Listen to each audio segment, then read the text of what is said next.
In this video, traders, we're going to look at how we can draw and annotate our charts on the cTrader platform. Stay tuned. Hey guys, very warm welcome to you. Thank you for joining me. All right, so I'm in the cTrader platform, and I've kind of been honest with you guys and said I'm really impressed with cTrader. So first exposure I've really had to it, I've heard of it, I'm aware of it, but you kind of stay in your lane a little bit, don't you? But in the day, now I've opened this account, it's a live account, we've stuck some money in so we get the true representation of what it would be like if you opened the account and played around with it. And so far, I like what I see. They do offer MT4 as well, if you like MT4 and you're used to that, and you can obviously trade through that. But this cTrader has obviously got some functions that were built by traders rather than just tech guys. So, okay, what I'm going to do is I'm going to get rid of this on the side here, so we can get rid of the active symbol pane. We can place our orders here and do all sorts of stuff and mess around with that. But we've talked about that before. What I want to talk about specifically in this video is using some of the drawing tools here on the right. So I've got the toolbar set up on the right. I've got a full screen set so we can go deep dive into the technical analysis. And let's just kind of go through some of the things that you might have on if you're trading. Normal traders would do this. You're conducting your TA, you're doing whatever you need to do, writing your annotations and bits and pieces. So first thing we like to do is we kind of draw trend lines. Very simple on trend lines. We're clicking, holding down, and moving up here. And yes, I know trend lines are so like Marmite, guys. You either draw them on the edge of them, you draw them as you're going along, and you're taking as many candles as you like. Whatever suits you, I prefer to kind of just eyeball it and have a rough gauge and a rough feel on it. I can change and adjust it, guys. I can show the angle of it, which is quite nice, because if you show the angle, you can see, okay, maybe use as a filtering criteria. And so you see, okay, if the trend line is, let's kind of play around with it and adjust it. If the trend line is kind of over 30 or over 25 degrees, oh yes, I'm going to definitely take that first pullback type trade. If it's a shallow trend under 25 degrees, I'm going to wait for a longer unwinding. So you get a little bit of a judgment, and it's something that maybe you can add to your kind of trade checklist criteria. If we're in a very steep aggressive trend, I need to be a little bit more aggressive with my entries, because obviously price is really lots of demand, small bit of supply. You need to be on that quick, ready for a push drive to highs. When it's a shallower trend, and again, you can come up with a number yourself, but let's say under 25, hey, the demand is there, but there's still a lot of supply squashing this, and it's not that aggressive as demand. So why don't I wait for a little bit more of an unwinding, several days, maybe several weeks, cup and handle type thing, rather than that kind of aggressive first pullback slamming straight into the offer. So that's something to think about. So trend lines here, guys, we can play around with it. We can extend it to infinity if we want to do that.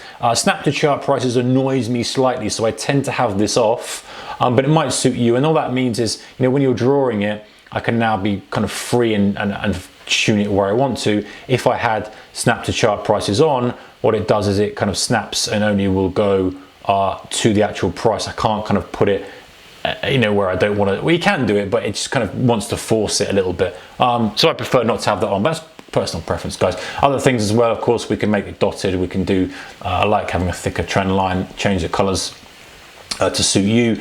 Often you can kind of color code your trend lines. Good, strong trend lines that are worth adhering to. Thick red maybe. Smaller ones that are just kind of there, but you don't want to overpower them. Have them thinner. Have them different color, and kind of make them a little bit more see-through. So you can just go, yeah, I can just see it there. I don't want to overpowering my chart, because there's nothing worse, guys, than having a massive, horrible, thick lines, multiple. I see them, some guys have them, they have so many on the charts. You're like, I can't see price, can't see what I'm doing, clueless. I feel like I'm flying blind. So nice touch that. You can just change the opacity of the line.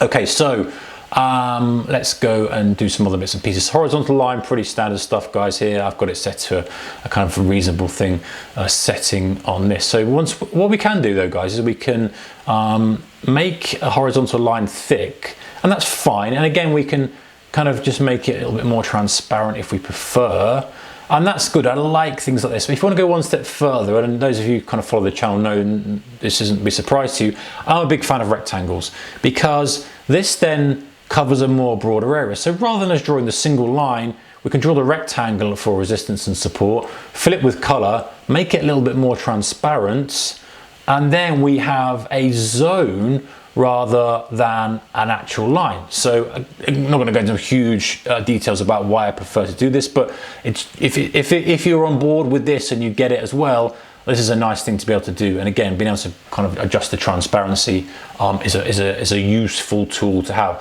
So there's our trend lines, there's our rectangles. Other things we can do is, like if we're taking a trade, we can say, okay, you know, let's imagine we bought here, we kind of put our up arrow in, annotate the chart, add a little bit of text, put it in, you know, trend line, kiss, long, 10 per point. Fine. Okay, and we can move it around as we like, just move it up, you know, and just have it there, trend line, kiss, long term. So we know exactly why we bought that. And then later on, if we'd moved the trend line off, we've got a reason and justification why I've taken the trade.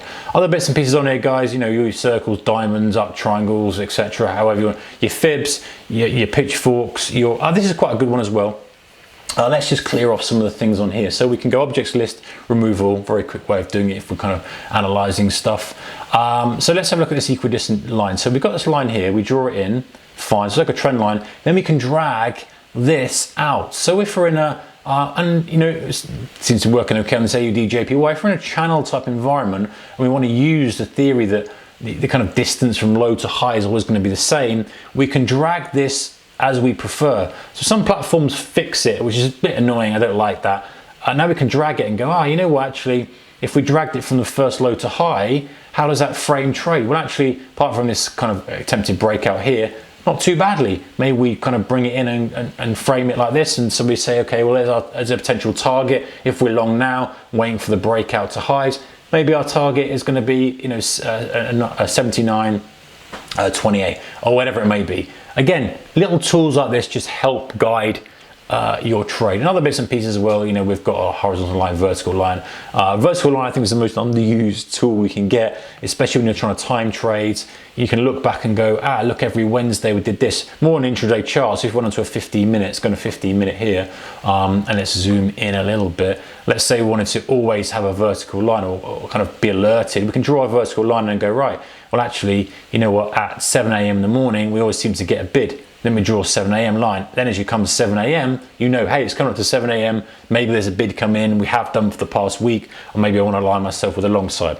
But I'm digressing, guys. Plenty of tools you can use. That just kind of shows you a little bit of an overview of how to kind of put some drawings and bits and pieces on your chart if you're using the cTrader platform. So go and check them out, guys. Like I said, cTrader account, just doing a few little bits. I've got on the dark mode here. Also can change the colors and settings as well. Have it light if that's what you prefer. Take care, guys. Keep your risk managed, and I'll see you in the next one. Bye-bye.